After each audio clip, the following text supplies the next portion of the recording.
Chemical properties, तो जो भी ग्रुप ये है जो यहाँ एफ ब्लॉक एलिमेंट्स है, इनमें क्या है केमिकल प्रॉपर्टीज में, रिएक्टिविटी में सबसे जो इम्पोर्टेंट बात यहाँ जानना है कि सबकी रिएक्टिविटी क्या है, ऑलमोस्ट सेम है, more same than the transitional elements.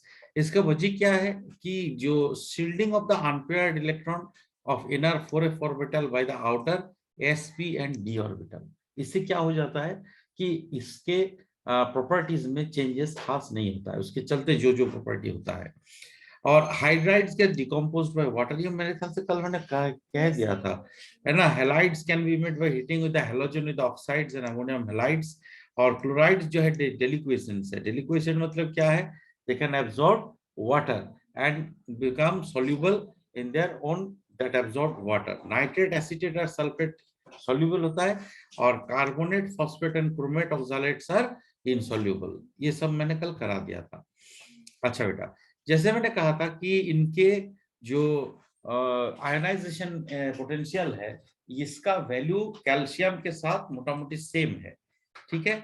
और इसका स्टैंडर्ड रिडक्शन पोटेंशियल इस आयन के लिए Ln3 positive /m couple indicates that all the lanthanoids are more reactive than aluminium, ठीक है।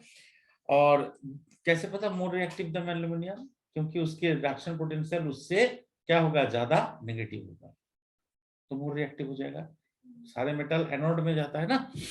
This metals combines with hydrogen किस type के मेनली बनाएगा, LnH2 और LnH3 प्लस 3 जो है इसका वैलेंसी क्या होता है, मेनली स्टेबल होता है, तो LnH2 और LnH3 टाइप्स ऑफ हाइड्राइड्स बना लेते हैं, जैसे ये है।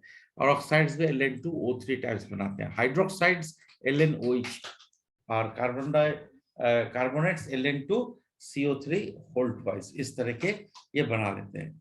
अच्छा, यहाँ जो मेन तुम्हें इंपॉर्टेंट चीज ध्यान रखना है कि जितने भी ये कंपाउंड्स बन रहा है, चाहे वो बाइनरी कंपाउंड कार्बाइड हो, नाइट्राइड हो, सल्फाइड हो, या फिर हाइड्राइड्स हो, ऑक्साइड्स हो, सारे में जो लैंथेनम का जो रिएक्शन है वो क्या है, बाइनरी कंपाउंड्स के हिसाब से इलेक्ट्रोपॉजिटिव है।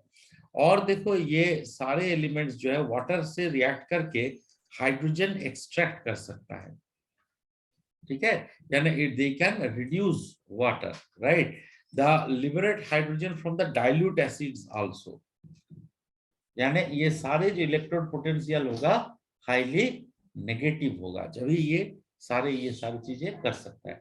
तो लिखो बेटा केमिकल रिएक्टिविटी में, लिखो पहला point, they are highly electropositive, they are highly electropositive. Next line में लिखो ionization enthalpy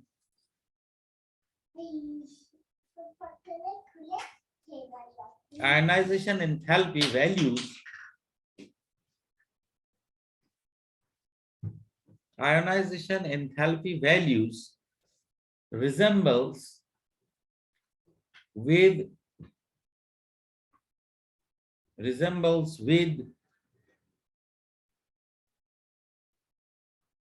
calcium,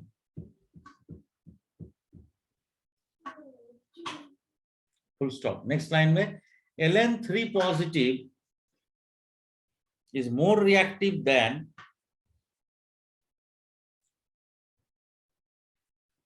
Al3 positive. Al3 positive क्या क्या बोला बेटा, एल्यूमिनियम का 3 पॉजिटिव आयन से जो हाईली इलेक्ट्रोपॉजिटिव होता है, उससे भी Ln3 पॉजिटिव सारे क्या होते हैं, मोर रिएक्टिव हो जाते हैं, ठीक है।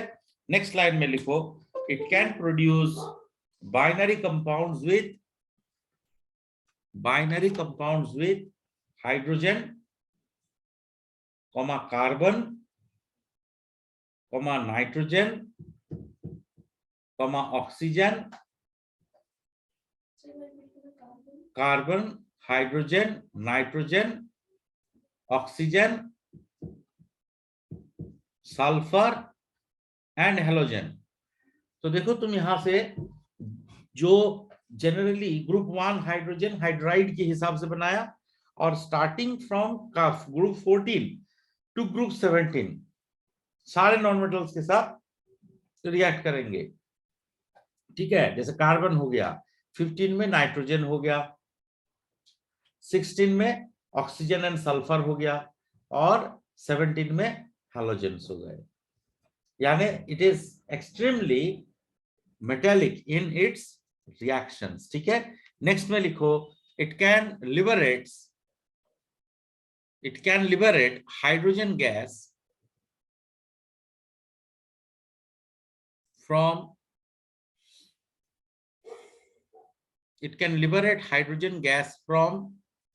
water and dilute acids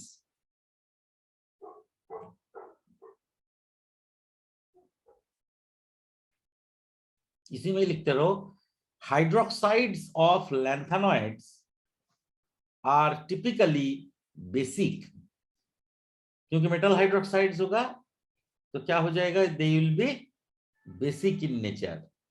लेकिन क्या है, लेफ्ट टू राइट जाओगे तो बेसिक कैरेक्टर घट जाएगा, उसके बारे में हम चर्चा करेंगे अभी। ठीक है, ये दोनों रिएक्शन लिख लो बेटा। एलएन यहाँ पे सारे लैंथेनॉइड्स के लिए है। ठीक है बेटा,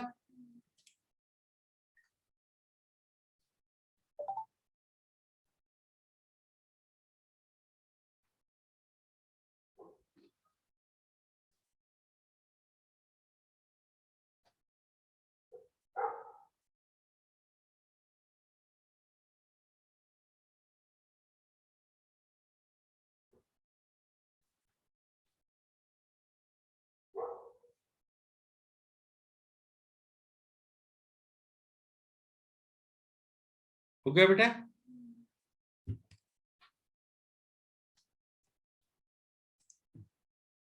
okay,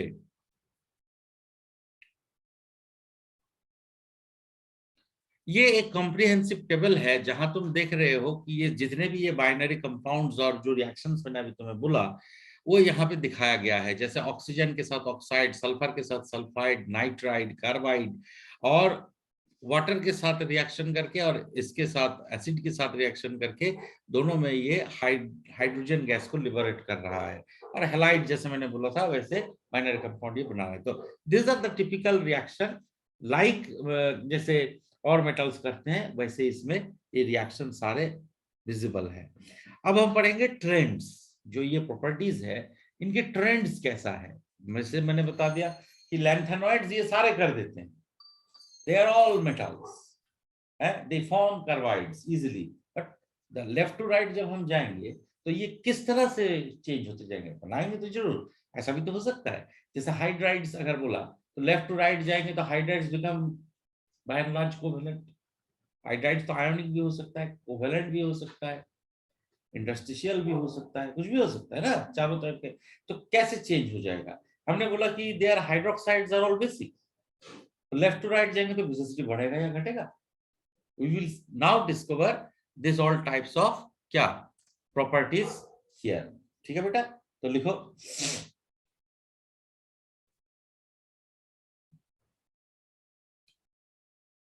trends in chemical properties.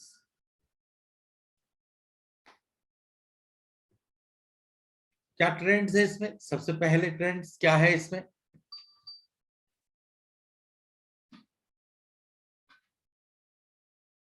देखो सॉल्युबिलिटी ऑफ द कंपाउंड, जो fluoride, oxides, hydroxides, carbonates, phosphates, chromate, oxalates इतने सारे होंगे, they are largely insoluble in water.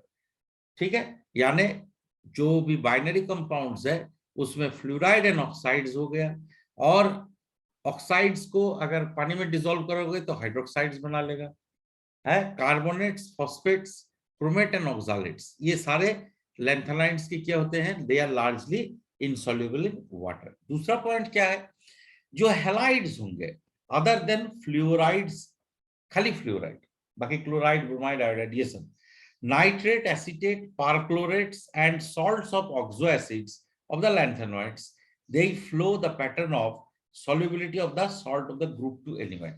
Salt of the group 2 element में हमने क्या देखा था, जितना नीचे की तरफ जाओगे हाइड्रोक्साइड्स जो है they become more and more soluble, carbonates and sulphate becomes more and more insoluble. तो ये वाला पैटर्न उसमें भी फॉलो करेगा। ठीक है, ये दोनों पॉइंट लिख लो बेटा। याद है क्यों होता है ऐसा, सल्फेट्स की सॉल्युबिलिटी क्यों घट जाता है, क्योंकि क्या होता है, लैटिस एंथैल्पी बढ़ जाता है और हाइड्रेशन एंथैल्पी कम हो जाता है।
लक्ष्य समझ में आया बेटा, लक्ष्य?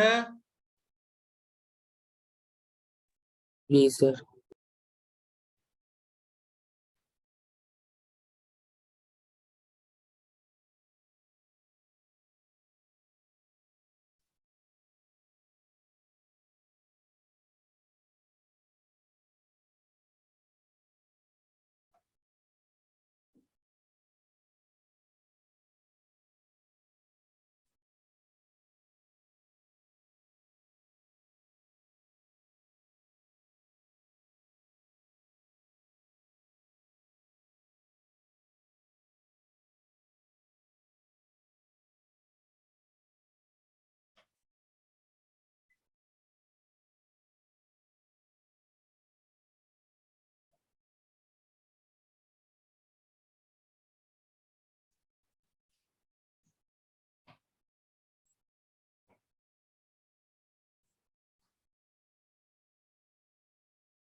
हो गया बेटा रुपेन?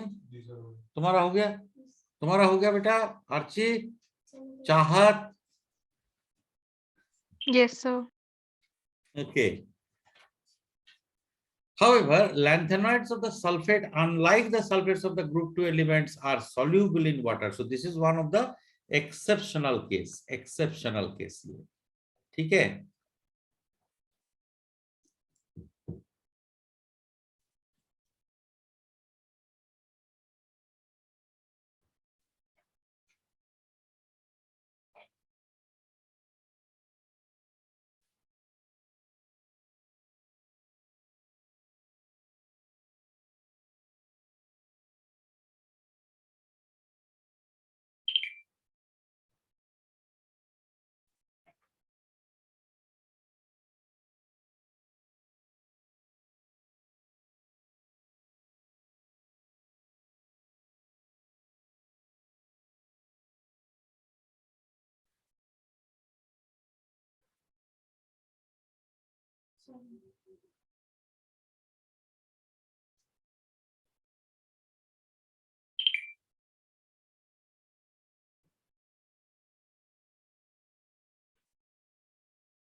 कर लिया बेटा?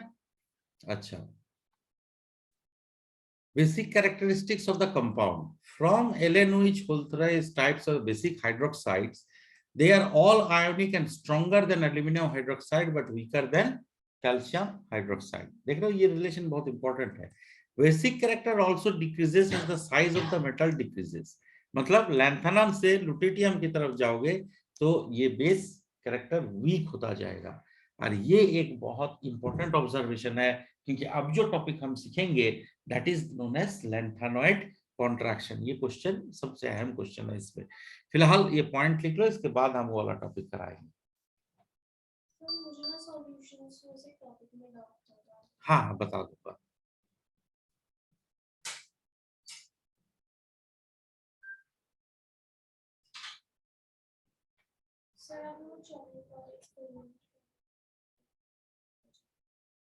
आज जाते हुए ना तुम लेके जाना, याद नहीं होता बेटा इससे ना.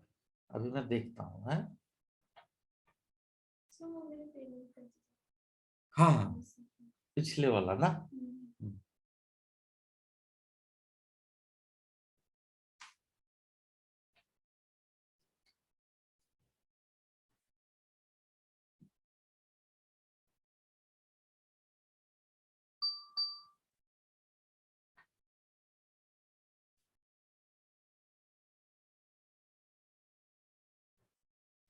लक्ष्य समझ में आया बेटा? लक्ष्य, ये जो बेसिक कैरेक्टर है देखो बेटा, लेफ्ट टू राइट अगर तुम जाओगे तो डिक्रीज हो जाएगा. किसका, किसके बारे में कह रहे हैं ये? लैंथेनॉइड्स. लैंथेनॉइड्स में कल क्या सिखाया था, कैसे याद रखना पड़ेगा? ला, नदी, पहाड़ है, समुंदर, यूरोपियन, गॉड, तब दी हो, आरे, तुम, ये भी लुटो. याद आया? तो ऐसे तुम जाओगे, यानी लैंथेनम, नायोडियम, फिर प्रेसियोडाइमियम, समारियम, यूरोपियम हाइड्रोक्साइड, गैडोलिनियम हाइड्रोक्साइड्स. जितने तो आगे चलते जाओगे वो बेसिक कैरेक्टर उतना ही घटता चला जाएगा. ठीक है बेटा?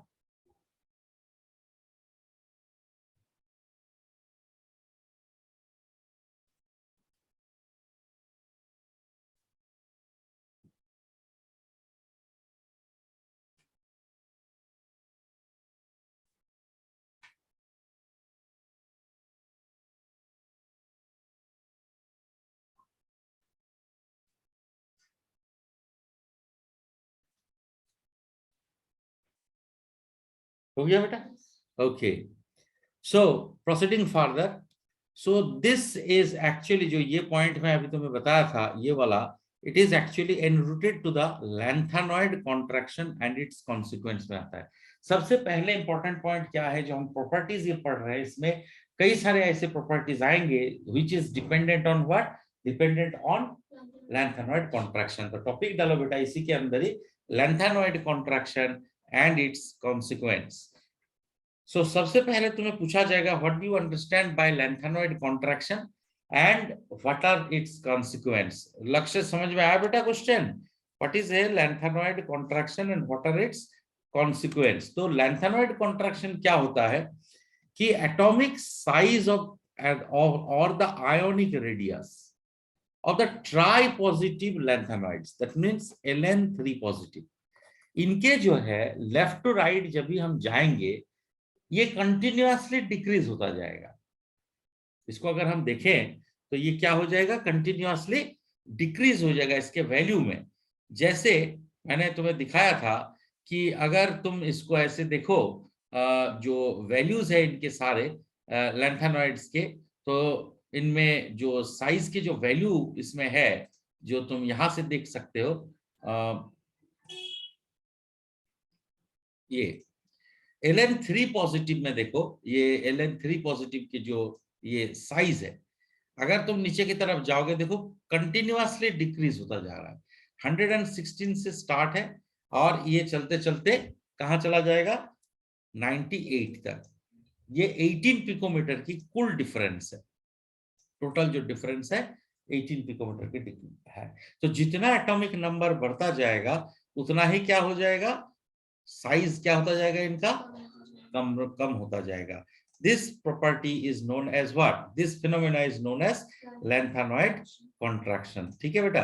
तो lanthanoid contraction is the progressive decrease in the Ln3 positive ion with gradual increase in the atomic number. So progressive decrease in the लिखो बेटा, progressive decrease मतलब स्टेडी डिक्रीज है. तुमने देखा होगा, मैं वैल्यू दिखाया था तुम्हें, कंटिन्यूअस डिक्रीज होता जाएगा वो, कहीं पे ऐसा नहीं दो जन का एक हो जाएगा. So progressive decrease of the radius of Ln3 positive ion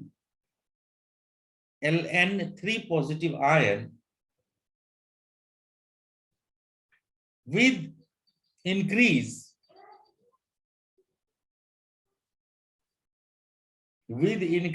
in atomic number,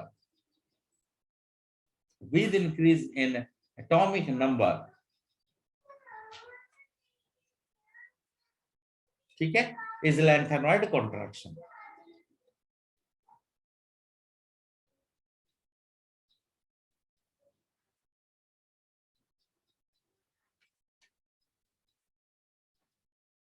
ठीक है, अब इसका वो क्या है, रीजन क्या है, कॉज जो है, इसका आउटकम क्या है. अच्छा, रीजन क्या था, रीजन पहले देख लो बेटा एक बार.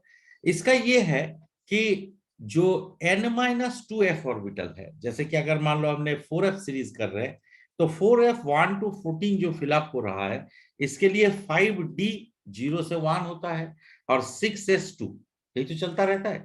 अब इसमें क्या है, this is very deeply seated और इसका जो है स्क्रीनिंग कैपेबिलिटी कम है, यानी जेड स्टार प्रोग्रेसिवली क्या होता जाएगा, बड़ा होता जाएगा. तो जब इसमें है कितना, 6 सेल ही तो है, तो इसका तो घटना नहीं चाहिए साइज.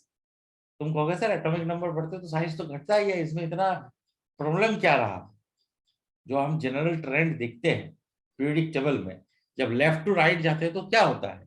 अगर मैं देखा एकदम लेफ्ट में कौन है, beryllium, lithium, then beryllium, boron, carbon, nitrogen, oxygen, fluorine, ऐसे तो देखते हो. तो इधर से इधर अगर तुम जाते हो तो क्या होता है साइज. तो इसमें नया क्या हो रहा है, तुम तो ऐसे सोचते हो ना. लेकिन उसमें क्या होता है कि लास्ट वाला शेल में इलेक्ट्रॉन लगता है, इसमें ऐसा कुछ नहीं हो रहा है. इसका तो ये सेम है, इसका वैलेंशियल कॉन्फ़िगरेशन कुछ नहीं बदल रहा है. 6 में 6s2 है, फिर भी आप साइज घटता जा रहा है. यहाँ आके समझ में आया, कुछ समझ में आया. वहां जा रहा है और ये जो प्रोटॉन भी इधर अंदर जाएगा, तो इसका जो है, इसके चलते प्रोटॉन में जो चार्ज बढ़ा, पॉजिटिव चार्ज, ये इस सेल को और स्ट्रॉन्ग अट्रैक्ट कर लेगा. क्यों स्ट्रॉन्ग क्यों करेगा, क्योंकि क्या होगा, स्क्रीन नहीं कर पाएगा, इधर न्यूक्लियर चार्ज बढ़ चुका है, तो वो क्या करेगा, वैलेंस शेल को याद रहेगा. तो नीचे लिखो पहले रीजन में लिखो, electron goes into the n-2 orbital, n-2f orbital,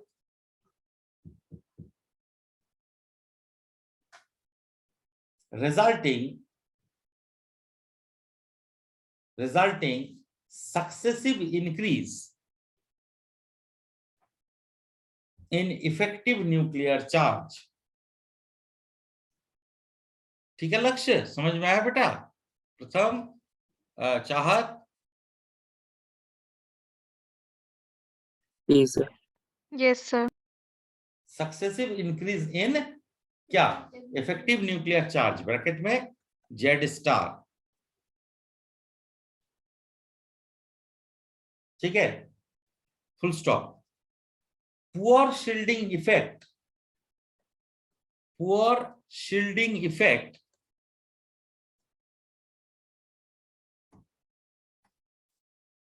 of 4f orbital allow atomic radius to decrease. ठीक है बेटा, समझ में आ गया. एटॉमिक रेडियस का डिक्रीज क्यों हुआ ये समझ में आ गया, रुपीन समझ में आ गया. अच्छा, इसके बाद देखो बेटा, इसका कॉन्सिक्वेंस क्या है। कॉज तो तुम्हें समझ में आ गया, कॉजेस ऑफ लैंथेनॉइड कॉन्ट्रैक्शन जो मैंने अभी बताया था कि नेप block element the positive charge of the nucleus rises by 1 unit, ये इसके चलते 4f सबशेल का जो है एटॉमिक नंबर इंक्रीज के जेड स्टार बढ़ा देता है और 4f सबशेल पोरली शील्ड करता है और इसी के चलते साइज क्या हो जाएगा, बहुत ज्यादा छोटा होता शुरू हो जाएगा, कॉन्ट्रैक्शन शुरू हो जाएगा। ठीक है, अच्छा अब इसका इफेक्ट क्या है यानी कॉन्सिक्वेंस। लिखो बेटा, consequence of lanthanoid contraction, consequence of lengthanoid contraction.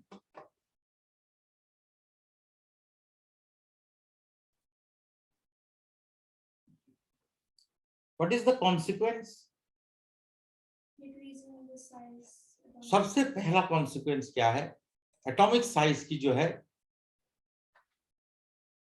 Atomic size की प्रोग्रेसिव डिक्रीज, और दूसरा है difficulty in the separation of the lanthanoid. जैसे हम क्या करते हैं, एक बात को यहाँ तुम देखो बेटा, मैं प्रैक्टिकल का एक इंपॉर्टेंट चीज यहाँ बता रहा हूँ जो तुम्हें एग्जामिनर पूछ सकते हैं। तुम्हें अगर पूछता है कि जो हम लेबोरेटरी में सॉल्ट एनालिसिस कर रहे हैं, करते हो ना, सॉल्ट एनालिसिस भी तुमने ग्रुप्स नाम दिए हो ना, है कैटायंस को कितने ग्रुप में हम डिवाइड करते हैं ना, कैटायन ठीक से बोलो, 5 नहीं, कैटायंस को कितने ग्रुप में डिवाइड करे हैं, 6 ग्रुप में, है ना, 0 1 2 3 फिर 4 5 6, तो कितने हो गए टोटल 7। अच्छा, इनमें जो हम करते हैं, इनमें लेकिन क्या है, पीरियोडिक टेबल के साथ कोई ग्रुप का सामंजस्य नहीं है। इसमें एक रेडिकल भी है। 0 में हमने कौन सा वो रखा है मेंबर को बोलो तो, 0 में हमने रखा एमोनियम को, 1 में किसको रखा, लेड को, 2 में फिर से लेड है, कॉपर है, कैडमियम है, मरकरी है और आर्सेनिक है ना। 3rd में कौन है, आयरन है और एल्यूमिनियम है। 4 में कौन है, कोबाल्ट। तुम्हें सारे मेंबर याद होने चाहिए बेटा, निकेल, जिंक एंड मैंगनीज है। 5 में कौन है, बेरियम, कैल्शियम और स्ट्रोंशियम है। और 6 में कौन है, मैग्नीशियम है। तुम्हें एकदम सारा तस्वीर की तरह याद होना चाहिए। और एनायन को कितने ग्रुप में हम करते हैं division, 3, dilute H2SO4 group, concentrated H2SO4 group और न्यूट्रल ग्रुप। ठीक है, डाइल्यूट ग्रुप में कौन कौन आते हैं बेटा, पता है डाइल्यूट ग्रुप में कौन कौन आते हैं, डाइल्यूट में आते हैं सल्फाइड, सल्फाइट, नाइट्राइट, कार्बोनेट और एसीटेट। ठीक है, कॉन्सेंट्रेटेड में कौन आते हैं, chloride, bromide, iodide, nitrate, acetate. Acetate 2 बार आ गया। न्यूट्रल में कौन आते हैं, सल्फेट एंड फॉस्फेट। ऐसे तुम्हें याद रखना होगा। अब सवाल यह है कि इसमें हम प्रिंसिपल क्या फॉलो कर रहे हैं। ये जो हमने ग्रुप बनाया है, कुछ लॉजिक है ना, कैसे करते हैं बोलो तो। स्टार्ट,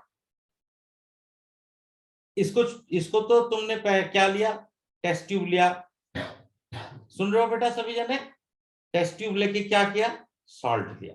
पहले किसका डिटेक्ट किया जाता है, एनायन या कैटायन, पहले एनायन को किया जाता है। सॉल्ट लिया, डिस्टिल वाटर मिलाया, इसमें क्या ऐड करेंगे हम, डाइल्यूट H2SO4। अब हम ऑब्जर्व करेंगे, कुछ ऑब्जर्वेशन नहीं आया तो इसे हीट कर देंगे, फिर हम ऑब्जर्वेशन देखेंगे। अगर लाइम इसमें लाया तो कार्बोनेट, रॉटन एग इसमें लाया तो सल्फाइड, पंजेंट इसमें लाया तो सल्फाइड, ब्राउन फ्यूम आया तो नाइट्रेट, और अगर विनीगर में लाया तो एसीटेट। फिर उसका कॉन्फर्मेटरी टेस्ट करेंगे, यही तो नियम है। और अगर ये सब नहीं आया तो हम दोबारा से क्या करेंगे, दोबारा से यहाँ पे सॉल्ट लेंगे और उसमें कॉन्सेंट्रेटेड ऐड करेंगे। फिर हम चेक करेंगे और उसमें हम क्या देखेंगे, उसमें हम देखेंगे कि अगर व्हाइट आ रहा है फ्यूम, क्लोराइड, ब्राउन फ्यूम आ रहा है तो ब्रोमाइड या नाइट्रेट, और विनीगर स्मेल तो एसीटेट। जो भी आएगा उसका कॉन्फर्मेटरी टेस्ट करेंगे। इन दोनों में कुछ भी नहीं आया तो क्या करेंगे, सल्फेट और फॉस्फेट का डायरेक्टली क्या होता है, कॉन्फर्मेटरी होता है। टेस्ट ट्यूब में सॉल्ट लेंगे, बेरियम क्लोराइड ऐड कर देंगे, व्हाइट प्रेसिपिटेट आ गया, व्हाइट प्रेसिपिटेट आ गया। यहां से स्टार्ट थिंकिंग। तो सल्फेट, ये भी नहीं आया तो फॉस्फेट के लिए करेंगे, सैंपल लिया, पानी मिलाया, थोड़ा सा नाइट्रिक एसिड मिलाया, अमोनियम मोलिब्डेट मिलाया, येलो आ जाना चाहिए, तो फॉस्फेट। एनायन का समझ में आ गया। अब हम कटायन में चलते हैं। कटायन में सबसे पहले किसको करेंगे, अमोनिया। सॉल्ट लिया, NaOH ऐड किया, हीट किया, अमोनिया का स्मेल आना चाहिए, नहीं आया तो फर्स्ट ग्रुप का करेंगे, सॉल्ट लिया, HCl मिलाया, क्या आ जाना चाहिए, व्हाइट PPT। क्या आना चाहिए, नहीं आया तो हम फेंकेंगे नहीं, इसी में ऐड करेंगे क्या, दूसरे के लिए H2S। तो क्या आना चाहिए, black PPT for lead, copper और मार्करी। और अगर येलो आ गया तो कैडमियम या तो फिर आर्सेनिक। मैं ये आप डिटेल नहीं बताना चाह रहा हूं यहाँ, मैं जो तुम्हें बताना यहाँ चाह रहा हूं वो ये है कि जो प्रेसिपिटेट आ रहा है, ये नहीं है तो अगले में ये प्रेसिपिटेट आएगा, ये नहीं है तो उससे अगले वाला ये प्रेसिपिटेट देगा। ऐसा क्यों संभव हो रहा है, इसे कहा जाता है, इस टेक्निक को कहा जाता है कि सिलेक्टिव प्रेसिपिटेशन। क्या कहते हैं इसे, सिलेक्टिव सिलेक्टिव प्रेसिपिटेशन। ये सिलेक्टिव प्रेसिपिटेशन कहाँ काम करता है जानते हो, जब सिलेक्टिव प्रेसिपिटेशन तभी काम करेगा जब तुम उनमें डिफरेंस इन सॉल्युबिलिटी रहेगा, they have difference solubility in the certain salt. समझ में आया बेटा, तब ये काम करता है, और अगर ऐसा नहीं है तो ये काम नहीं करेगा। लेकिन ये जितने भी ये सारे हैं, कौन, lanthanoids, they don't have different solubility, और इसी के चलते क्या हो जाता है, प्रेसिपिटेट करोगे तो सब एक साथ प्रेसिपिटेट हो जाएगा मिक्सचर में से, तो तुम इसे सिलेक्टिव प्रेसिपिटेट नहीं कर पाओगे। तो इनको सेपरेट करने के लिए क्या करना पड़ेगा, फिर अलग ट्रीटमेंट करना पड़ेगा। समझ में आया, जो तुम्हारे अभी कोर्स में नहीं है कि कैसे लैंथेनॉइड्स को सेपरेट किए जाते हैं। बस इतना जानकारी लेना है कि सिलेक्टिव प्रेसिपिटेशन इसमें अप्लाई नहीं होता है। दूसरा वाला पॉइंट समझ में आया, चाहत समझ में आया क्या बोलना चाहा बेटा,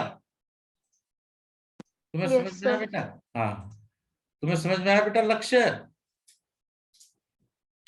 effect on the basic strength अभी लिखाएंगे बेटा, effect on the basic strength of the hydroxides क्या होता है बोलो तो, लेफ्ट टू राइट जाओगे तो क्या हो जाएगा, बेसिसिटी वीक हो जाएगा। कॉम्प्लेक्स फॉर्मेशन, जो कॉम्प्लेक्स फॉर्मिंग टेंडेंसी है वो लेफ्ट टू राइट कम होता जाएगा। Ionization energy of the d block elements, ionization energy of the d block elements को अगर हम देखेंगे तो इसके चलते जो आगे की जो एलिमेंट्स है, मतलब ग्रुप 3 के बाद जो है, उनकी आयनाइजेशन एनर्जी एकदम से राइज कर जाएगा। ठीक है बेटा, तो लिखो बेटा सबसे पहले effect of the lanthanoid contraction में सबसे पहला पॉइंट में लिखो, लिखो decrease in basicity of the hydroxides, decrease in basicity of the hydroxide, decrease in, पहला पॉइंट क्या हुआ फिर, decrease in basicity of the hydroxides along the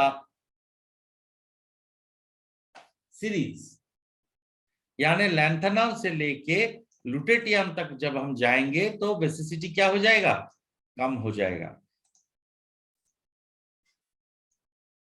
लिखा, इसका कारण क्या है नीचे लिख के रखा, अगर तुम्हें पूछते हैं, तुम्हें अगर पूछते हैं कि what are the consequence of lanthanoid contraction, तो तुम्हें खाली पॉइंट बताने हैं।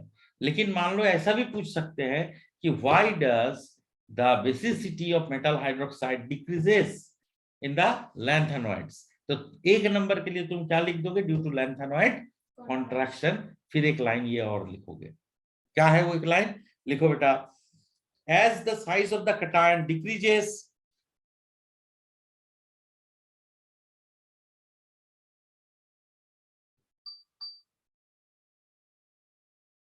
as the size of the cation decreases,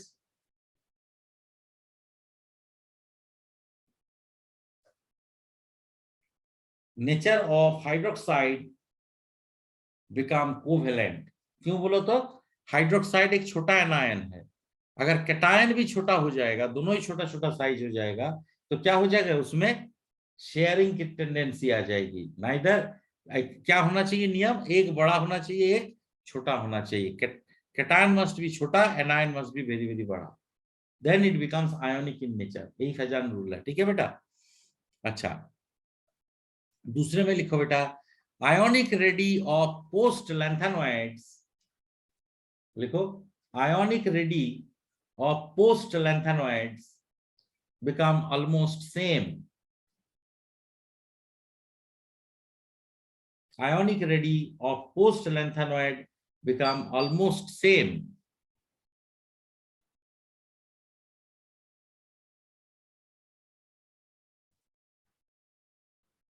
Resulting 4D and 5D,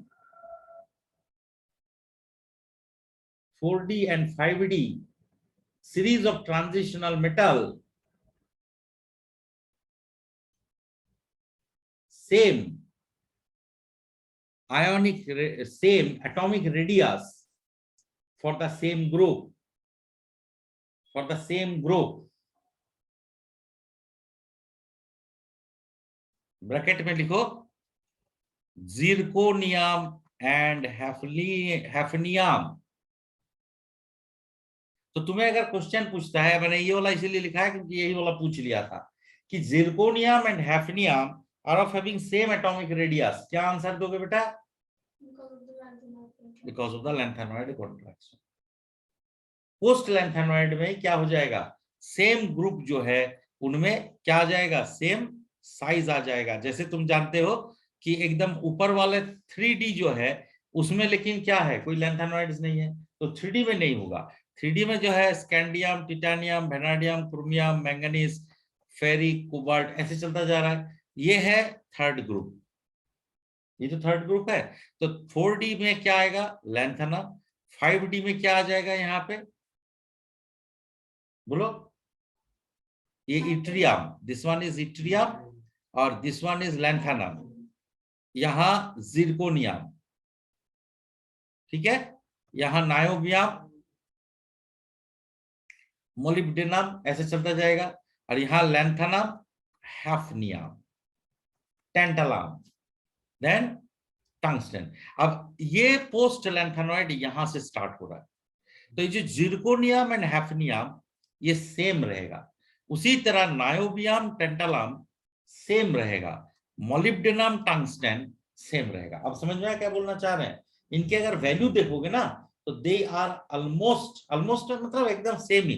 जैसे इसका 109, 107 तो इसका भी 107 पिकोमीटर। कुछ समझ में आ रहा है? तो इतना करीब क्यों है, बिकॉज ऑफ लैंथेनॉइड कॉन्ट्रैक्शन। खूब इंपॉर्टेंट पॉइंट बेटा।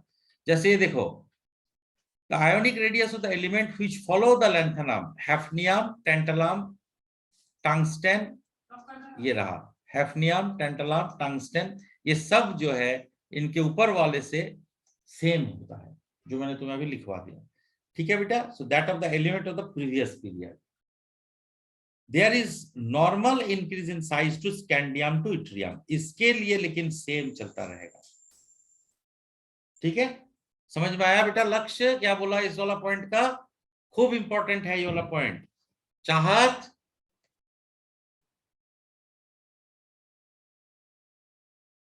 चाहत, यस सर। ये वाला पॉइंट समझ में आया बेटा? बी वाला? Yes sir. लक्ष्य समझ में आया बेटा? हाँ जी सर। अच्छा, थर्ड पॉइंट में लिखो difficulty in the separation of the lanthanoids. Difficulty in the separation of lanthanoids. ये डिफिकल्टी इन सेपरेशन मतलब जो मैं बोला था ग्रुप प्रेसिपिटेशन, तो इसमें नीचे लिखो group precipitation become difficult, group precipitation become difficult